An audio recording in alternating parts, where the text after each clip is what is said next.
7 billion pesos worth of contracts cornered by the family of Senator Bongo through his father and I believe his half-brother po niya yun.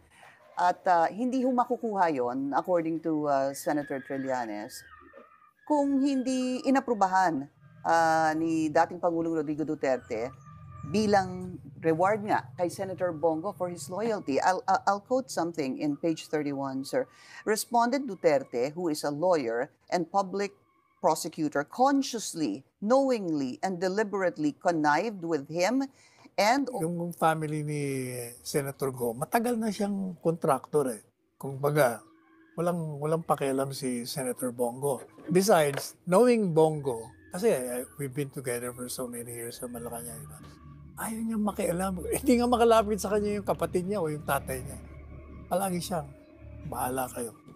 Wala ako dyan. How were they able then to corner 7 billion pesos worth of contracts as alleged by Senator Trillanes? Siguro maganda ang record nila. May bidding naman yan eh. There is a process for that. Kung maganda yung kanilang bid, sila ang pinakamagandang offer. Bakit naman hindi sila mamuli ng gobyerno? Ang importante yan, yung bang mga projects okay o hindi? Substandard o hindi? Guni-guni o hindi? Okay. Yun ang issue dyan eh. Pero kung okay, bakit naman?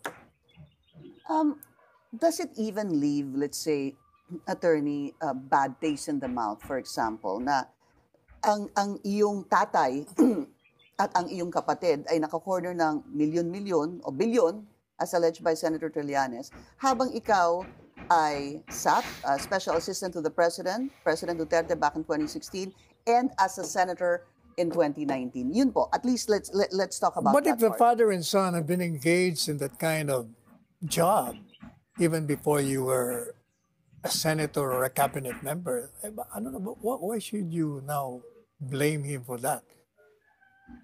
Well, anong kasalanan naman itong isa? Hindi nga siya nakikialam eh. Di ba? As I said, I will repeat, what is important is, yung mga projects na pinasukan nila, matino o hindi? Nakuha ba nila yan through bidding process? Kasi si Presidente Duterte, hindi naman siya it's not the President who approves bidding projects. There is a process for that. And the President is out of the loop. Do you think meron pong kahihinatnan itong complaint na to by Senator Trillanes? Pareho ng mga complaint na pinalya na wala nangyari. It begs the question though, attorney, no?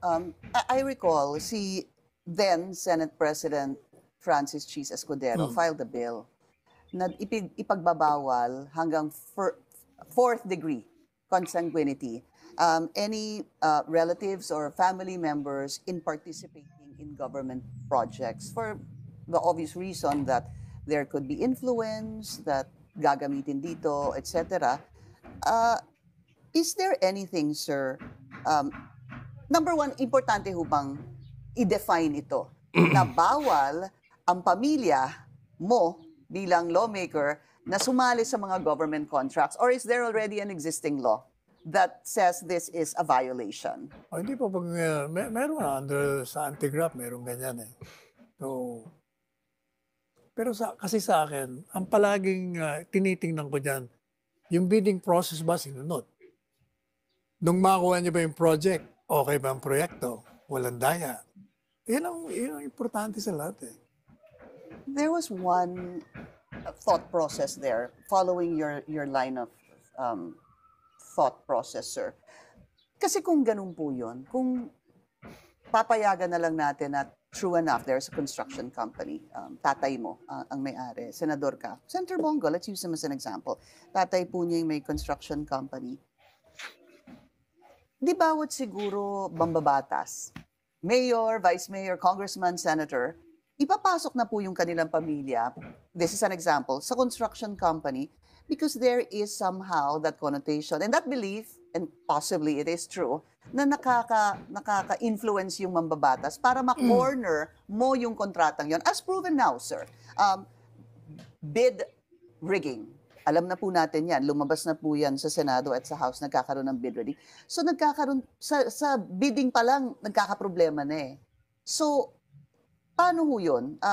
Hindi ba mali na may kapamilya ka na nasa construction industry Siguro and involved kung in government projects? tama ka siguro dyan, kung yung kapamilya mo pumasok after you become a senator.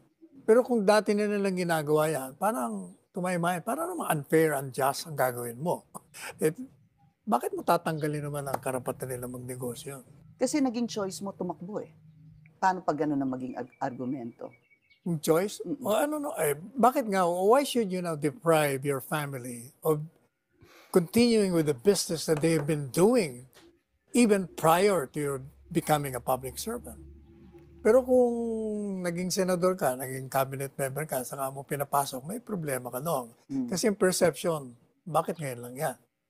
Kung dati na, at wala ka namang record na masama, di ba okay? Do you would you support, given a chance, do you think it is right to pass this bill prohibiting rather relatives and family members until the 4th degree of consanguinity? Okay sa akin yun. But, kailangan may exception to the rule. Kung dati naman niya nagtatrabaho at walang record, dapat huwag mo isama. Parang unfair.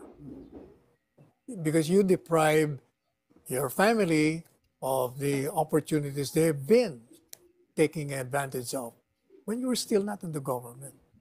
I remember that in one of the interviews of Senator Trillanes, I think it might be in this show, I wasn't here yesterday, sir, or in other interviews yesterday, ang sinabi nga niya, we're so big on the flood control scandal, hinahanap natin yung mga kontratista, yung mga proponent, at sabi niya, ito, nandito na sa harap nyo. Si Senator Bongo, kapamilya yung mga contractor at na-corner yung ganito kadaming kontrata to the tune of 7 billion. Sabi niya, ang sinabi niya, hindi ba prima facie evidence na yan? Tingin ko, pinagtatakpan niya yung flood control project. Gusto niya i-focus dito sa mga kalaban. Sa kalaban niya. Yan ang nakikita ko niya. Kasi kung totoo yan, bakit di niya nilabas noon pa yan? At the time of Duterte was president, ang media sa kanya, antindi, di ba? Pero wala akong narinig na inilabas na binulgar, whether Rappler yan o kung ano pang media outlet, tungkol sa mga anomaliyang ganyan. Hindi lumabas yan. There Wala. were 2 issues about that, I recall. Number 1 was, I think he did file before the DOJ. That's one that I recall. Tapos either dinala sa Office of the Ombudsman, pero dinismiss ata. Or the other one, sir, was, I remember recently he was saying also that he had the goods, but he refused to file it with the Office of the Ombudsman because Ombudsman, according to him, martires will protect the Dutertes. So may sagot ho siya doon. Kaya niya pinahal ngayon dahil si Boying kontra sa mga Duterte. Kalokohan niya. Alright. Yung prima facie, dahil kayo po ay abogado. Unang-una, hindi naman siya ang magbibigay ng determination ng probable cause. It will be the prosecutors. Okay. Kakaroon pa ng preliminary investigation. What is the process by which we can expect from the Office of the Ombudsman, sir, after filing this complaint against the former President and Senator Hindi Bongo? nag-iimbestiga siya. Hahanapan niya kung merong prima facie or probable cause. But knowing Boying, hindi ako magtataka kung biglang may probable cause. Alright, SALN.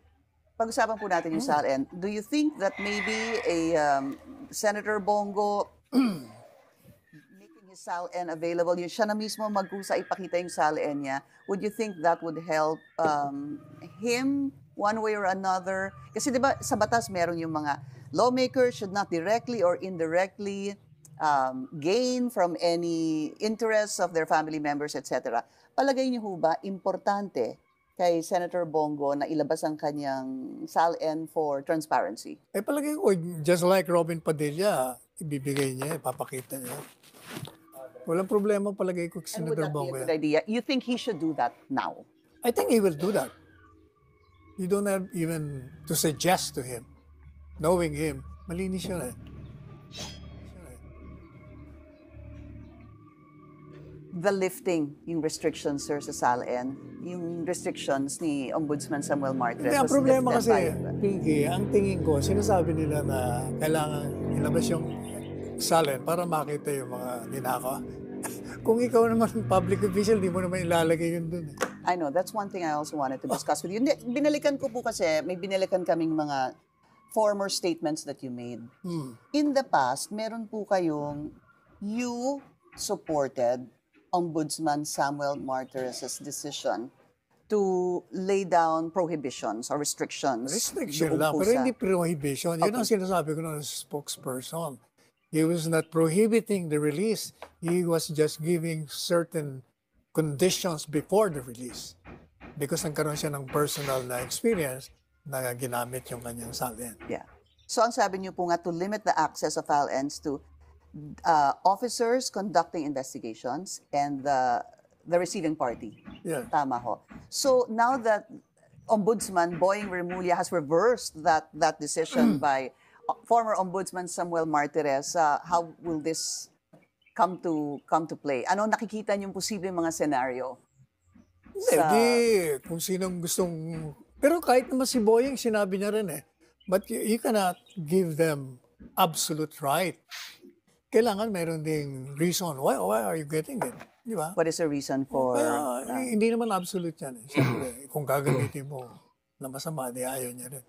Okay. So, well, kailangan pa po siya i-publish, hindi ho ba? Sa newspaper of national circulation before anyone can actually really... Pero kung ako masusunod, kung ako ang masusunod lahat na salin, i-release ka agad, pag-file pa lang. Huwag nang hingin. Huwag na. Madami namang redacted eh. Di ba yung exact address mo will be redacted. Anyway, you chose to be a public servant. Right? So, just release Pero the kasi salin. nga, ang problema is, kaya nila gustong i-release daw dahil para makita yung kayamanan. Pero kung sira ulo mo, magnanakaw ka, hindi mo naman ilalagay yun doon. So if you were actually saying that the SALN should actually be released at dapat ilabas nyo na lang, why were you against it before? No, I was not against it. I was in support of the restriction kasi Right. nga may mga incidents na ginamit against naging threat sa buhay, sa pamilya ng mga And what nag-file. changed now? Kasi sabi niyo, you supported the restrictions that Ombudsman Samuel Martires had Yung put restriction forward. lang. Kasi- Yeah, pero ngayon sabi mo, kung ako, ilalabas ko na lang lahat Ay yan. kung ako hindi naman ako siya at the time eh. Saka isa pa, kaya ako pabor doon. Si Presidente Duterte was not against. Sabi niya, di kunin nyo. Di ba? Hindi naman niya sinabi, ayoko. Oh, I already filed it. You get it from them.